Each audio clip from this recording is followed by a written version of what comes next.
కొంచెం టచ్లో అని చెప్తా తర్వాత 30 రోజుల ప్రేమించడం సినిమా చేశారు. దాని తర్వాత గ్యాప్ వచ్చింది, దానికి యాక్సిడెంట్ కారణం అన్నారు. ఏంటి అసలు ఏం జరిగింది యాక్సిడెంట్, అసలు ఎందుకు మీకు అంత పెద్ద యాక్సిడెంట్ ఏం జరిగింది అనేది నేను చెప్దాం అనుకోలేదు ఎప్పుడు నేను. అది ద గ్యాప్ వాజ్ బిగ్. అంటే అన్నీ ఒకేసారి రావడం వల్ల ఐ హ్యాడ్ లెగ్ ఇంజరీ, కొంచెం చిన్న హైట్ నుంచి పడ్డాను నేను జంప్లో.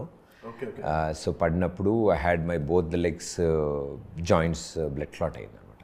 ఓకే ఓకే, మీరు పడ్డారా పైన? యాక్సిడెంట్ కాదు అంటే ఇట్స్ యాక్సిడెంటల్లీ. నేను I was not alert, I was not prepared దానికి. సో నాకు లెగ్ ప్రాబ్లం వచ్చి ఒక 2-3 months I had to problem అయింది. దెన్ సర్జరీకి వెళ్ళాము, రెస్ట్ తీసుకున్నాము. It didn't work out. సో మళ్ళీ ఇంకోసారి సర్జరీకి వెళ్ళడం జరిగింది. సో ఒక 6 months అట్లా ఐ హ్యాడ్ టు మళ్ళీ స్టార్ట్ నుంచి వాక్ అవన్నీ చేసి కొంచెం అంటే ఇలా అదే టైంలో నేను ఈ కథ వినడం ఇవన్నీ జరగడం జరుగుతుంది. ముందే అది ఫస్ట్ రిలీజ్ అయిన తర్వాతే లైన్ మాట్లాడుకున్నాము. Then story making, then script work, dialogue versions ఇవన్నీ జరుగుతున్నాయి. అండ్ అవన్నీ దాటుకుని నా ట్రీట్మెంట్ అన్నీ అవగొట్టుకుని వెన్ ఐఎమ్ కంఫర్టబుల్లీ మళ్ళీ ఫిట్నెస్లోకి వచ్చి regain my fitness and everything. ఎందుకంటే అప్పటివరకు కొంచెం కుంటుతో ఉండేది, లెగ్ సపోర్ట్ ఉండేది కాదు. సో సినిమా కోసం then I took time and fitness మళ్ళీ బ్యాక్ తీసుకొచ్చి మళ్ళీ పాత ప్రదీప్ మళ్ళీ 100%కి రావడానికి టైం పట్టింది. మీ సినిమా ముందు కూడా కొన్ని ఫొటోస్ బయటకు వచ్చినాయి కదా, జిమ్లో వర్కౌట్లు చేస్తున్న ఫొటోస్, వర్కౌట్ల ఫోటోలు బాగున్నాయి రీసెంట్ టైమ్స్లో. కొంచెం ఐ హ్యాడ్ టు కాన్సన్ట్రేట్. ఇంకా లేదు ఫిట్నెస్ ఇస్ ఇంపార్టెంట్.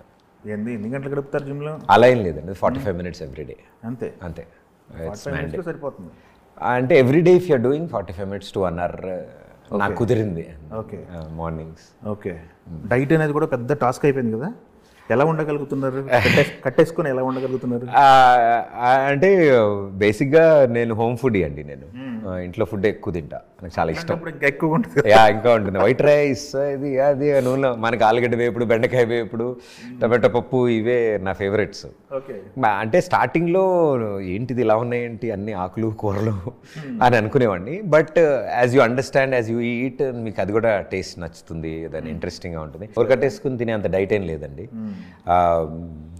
ఏం తిన్నా లిమిటెడ్గా తినాలి, లేకపోతే ఏం తిన్నా గుడ్ ఫుడ్ తినాలి అనేది నేర్చుకున్నా అంతే. ఓకే, టీవీలో వచ్చిన తర్వాత, ఒక సెలబ్రిటీ హోదా వచ్చిన తర్వాత, మామూలు సెలబ్రిటీ హోదా కాదు ఇది. ఎందుకంటే టీవీలో మెయిల్ యాంకర్స్లో చెప్పుకుంటే దరిదాపుల్లో ఎవరు, అంటే అఫ్కోర్స్ మిగతా వాళ్ళని తక్కువ అని కాదు, దరిదాపుల్లో ఎవరు కనపడరు. ప్రదీపు, సుధీరు, రవి, ముగ్గురు పేర్లు ఎక్కువ కనపడుతుంటాయి. అందులో మెయిన్ మీరు. ఇంత స్టార్డమ్ వచ్చిన తర్వాత మీరు మీ లైఫ్లో అచీవ్మెంట్గా ఫీల్ అయ్యారా, లేకపోతే మీరు మొదటి రోజు వచ్చారు ఇది ఈవెంట్ మేనేజర్గా స్టార్ట్ అయినని, ఈ స్టార్డమ్ని ఎలా ఫీల్ అవుతున్నారు? అంటే ఇట్స్ అ శాలరీ అనుకుందాం. ఫర్ సపోజ్ అప్రిషియేషన్ని శాలరీ పాయింట్ ఆఫ్ వ్యూలో చూసాను అనుకోండి ఫస్ట్ నుంచి. సో అలా అనట్లేదు నేను. ఎంత తీసుకున్నారు ఎర్నింగ్? 2000. సో నేను అంటున్నా ఎట్లా అంటే, యాజ్ ది అప్రిషియేషన్ ఇంక్రీజ్, చప్పట్లు కొట్టేవాళ్ళు, అభిమానించే వాళ్ళు పెరుగుతుంటే అది నాకు శాలరీ. ఇంతమంది పెరిగారంటే ఇంత పెరిగింది అంటే అంత వర్క్ చేస్తున్నాం మనం. నెక్స్ట్ అక్కడి నుంచి ఇంతమంది చూడడం మొదలారు.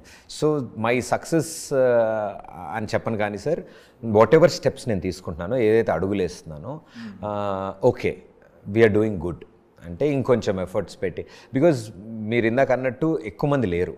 There is no reference, there is no ఇలా ఉండాలి, ఇలా చేయాలి, ఆర్ ఇలా అని ఎక్కడా లేదు. లెజెండ్స్ అప్పటికి సుమ గారు, ఝాన్సీ గారు, ఉదయ్ భాను గారు, శిల్పా చక్రవర్తి గారు, అందరూ they are well settled in that industry and they are ruling. ఒక హై బార్ స్టాండర్డ్ సెట్ చేశారు. సో నా ఏజ్ గ్రూప్లో అబ్బాయిగా నేను ఒక్కడనే వచ్చాను. అందరు నాకు వచ్చే కూడా లేడీస్ షోస్ అన్నీ ఇంకా ఎవ్రీ గేమ్స్ అన్నీ వచ్చాయి. సో ఎప్పుడైతే అది వచ్చిందో నెక్స్ట్ వాళ్ళందరికీ హోప్ వచ్చింది, ఓకే ఇంకో అబ్బాయిని ఎతకాలైతే మనం, ఈ అబ్బాయి అన్నీ ఉతకలేము, సో అంటే సో ఇంకా ఇలాంటిది. సో దట్స్ హౌ ఇప్పుడు రవి కానీ సుధీర్ కానీ వీళ్ళందరూ వచ్చినప్పుడు అలా అంటారు, భయ్యా సూపర్ రా నువ్వు వచ్చేసావు, వెంటనే వెనకాల మొత్తం అందరం వచ్చేసాం. It is a nice vibe అది. So I compare these all things ఏంటి అంటే, we are lucky and blessed to have opportunities. And అవి వచ్చినప్పుడు మంచి మంచి షోలు పడ్డాయి, అండ్ అది కరెక్ట్ టైంలో పడ్డాయి. అండ్ అవి ఆడియన్స్ కూడా కరెక్ట్ మూడ్లో ఉన్నారు అప్పుడు. So everything fall in place. So nice, happy.